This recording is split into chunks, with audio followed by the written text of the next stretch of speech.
पाकिस्तान को उन्होंने लिंक कर दिया है अल-कायदा से। ज़िलहज का महीना शुरू हो चुका है और इस वक्त एक बड़े तूफान के आने से पहले की खामोशी है। यूँ महसूस होता है जैसे इस ईद पर मुसलमान जानवरों के साथ अपने बेटों की कुर्बानी भी करेंगे। अंधेरी रात, आसमान पर सितारों से ज्यादा ड्रोन्स। न्यूज़ आना शुरू हो गई कि इंडियन नेवी मूव कर रही है पाकिस्तान की तरफ। अब वो कहते हैं जनाब कि अल-कायदा की और पाकिस्तान की आइडियोलॉजी में कोई फर्क नहीं है। मतलब does he really believe in this that Pakistan and al Qaeda have same ideology? India ये चाहता है कि जो अभी धमकी दी है उन्होंने कि इंडिया ये चाहता है कि सीज की साइड से हम अटैक करेंगे नेक्स्ट टाइम, तो दैट मींस कि in so many words India is saying कि मैं हम पूरे रीजन में जंग छेड़ेंगे। सुख चैन की ज़िंदगी जियो, रोटी खाओ वरना मेरी गोली तो है।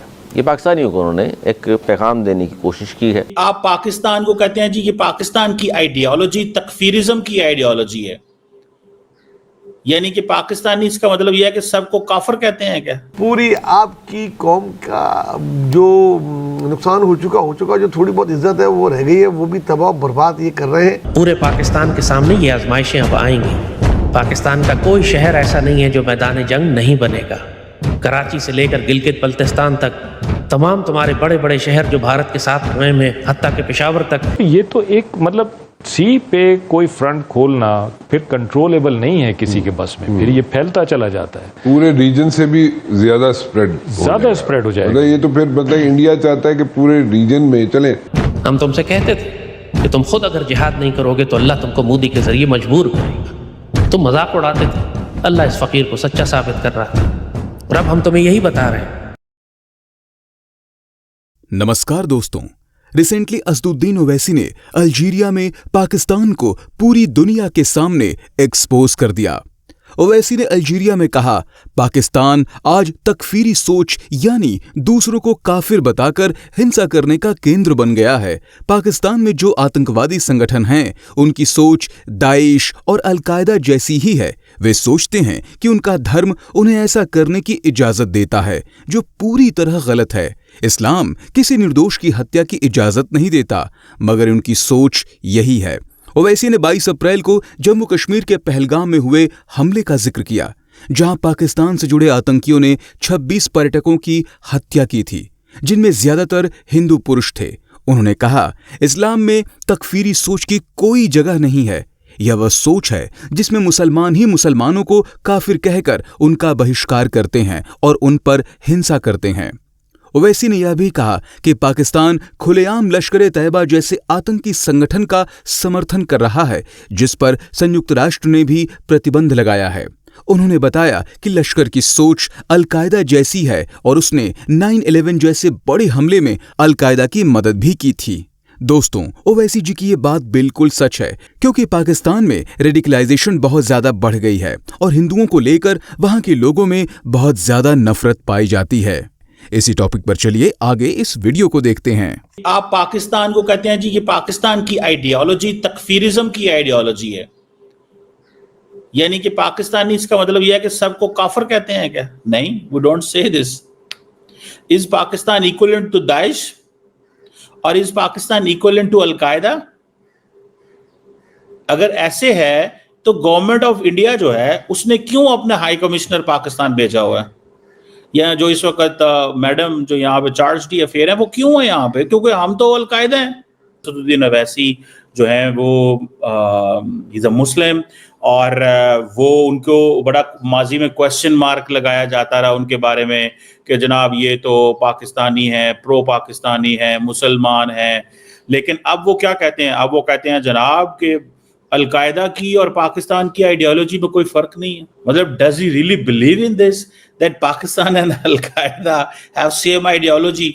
ज़िलहज का महीना शुरू हो चुका है और इस वक्त एक बड़े तूफान के आने से पहले की खामोशी है। यूँ महसूस होता है जैसे इस ईद पर मुसलमान जानवरों के साथ अपने बेटों की कुर्बानी भी करेंगे। ये मत कहना कि वाई मी, मेरे साथ क्यों? ये मत चीखना चिल्लाना कि मेरे ऊपर इतना बड़ा जुल्म हो गया। अब जो आजमाइशें आएंगी सब्र और शुक्र के साथ बर्दाश्त करना। जैसे कहा, ये ज़िलहज अभी शुरू हुआ है। तमाम ज़ाहिरी और बातनी इशारे ये बता रहे हैं कि ये बकरीद हम जानवरों के साथ साथ अपने बेटे भी ज़िबा करवा रहे होंगे।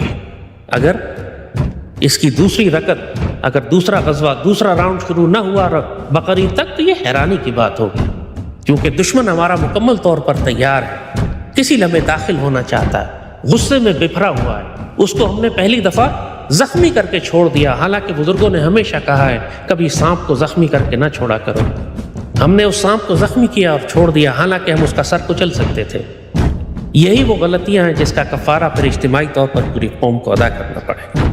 कसरत से अब अल्लाह का जिक्र करो, कसरत से अल्लाह का जिक्र करो, क्योंकि हुक्म है कि जब दुश्मनों से तुम्हारा तसादुम हो तो अल्लाह से जिक्र करो कि वही एक चीज़ तुम्हें इस्तिकामत अता फरमाएगी। दुश्मन से मिलने की ख्वाहिश न करो, लेकिन जब दुश्मन से तसादुम हो तो पीठ मोड़कर फरार होने वाला दुनिया और आखिरत का बदनसीब हो जाता है। और दुश्मन की टैंकों और तोपों और गोलों के सामने खड़ा होना बड़ी इस्तिकामत वाली बात है। अभी जो नई धमकियां आ रही हैं वो ये आ रही हैं कि जनाब नेक्स्ट टाइम अगर हम स्ट्राइक करेंगे, इंडिया कह रहे हैं कि नेक्स्ट टाइम अगर हम स्ट्राइक करेंगे तो हम जनाब सी साइड से आएंगे, यानी अगर सी साइड से आएंगे तो फिर तो वो वॉर का स्पेक्ट्रम बढ़ जाएगा पूरे रीजन में, यानी रीजन में जंग करने का इरादा रखता है इंडिया। फिर तो वो अगर करना चाहते तो इज्जत कर लेते, लेकिन उनको ये पता है कि अगर वो सी फ्रंट खोलेंगे तो उसके फिर क्या मुज़म्मरात होंगे, क्या असरात होंगे। और वो आपकी बात बिल्कुल ठीक है कि वो सिर्फ एक इलाके से बढ़ के वो ना सिर्फ रीजन बल्कि रीजन से बाहर भी फैल जाएगी। और मैं ये थोड़ा सा आपको फिर एक्सप्लेन कर देता हूँ। देखिए, उनके लिए उनका मीडिया क्या शोर मचा रहा था कि उनके लिए ट्रॉफी ये है कि वो कराची पोर्ट पे अटैक करेंगे। अच्छा, वो ये भूल जाते हैं कि कराची पोर्ट के बिल्कुल बाजू में कांडला पोर्ट कॉम्प्लेक्स है, जो कि कराची पोर्ट से कोई 4 से 5 गुना ज़्यादा बड़ा है। अच्छा, हमारा तो एक कराची पोर्ट जाता है, उनके पास तो ऑफ शोर इंस्टॉलेशंस हैं, उनके पास तो वहाँ पे पोर्ट हार्बर है, ऑयल रिग्स हैं, वहाँ पे रिफाइनरी है, उनकी मैक्सिमम शिपिंग वहाँ पे आती है और वहाँ से जाती है।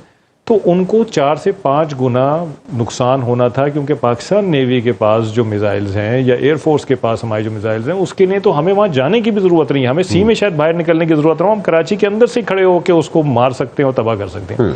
ये बात उनको पता थी और ये कांस्टेंट है, ये एक कांस्टेंट फैक्टर है जो कि आइंदा भी जब कभी वो सी फ्रंट खोलने का सोचेंगे तो वो इस बात पे ज़रूर गौर करेंगे। ये तो एक मतलब सी पे कोई फ्रंट खोलना फिर कंट्रोलेबल नहीं है किसी के बस में, फिर ये फैलता चला जाता है, पूरे रीजन से भी ज्यादा स्प्रेड हो जाएगा। ये तो फिर मतलब इंडिया चाहता है कि पूरे रीजन में चले, थोड़ी सी एज दे देते हैं, मतलब वो इंडिया ये चाहता है कि जो अभी धमकी दी है उन्होंने कि इंडिया ये चाहता है कि सी की साइड से हम अटैक करेंगे नेक्स्ट टाइम, तो दैट मीन्स कि in so many words India is saying कि हम पूरे रीजन में जंग छेड़ेंगे, पूरे रीजन में जंग। तो फिर उसमें तो एस्केलेशन कॉस्ट बढ़ गई, जैसे ट्रेड की आप बता रहे हैं, एस्केलेशन कॉस्ट कहाँ से कहाँ चली जाएगी।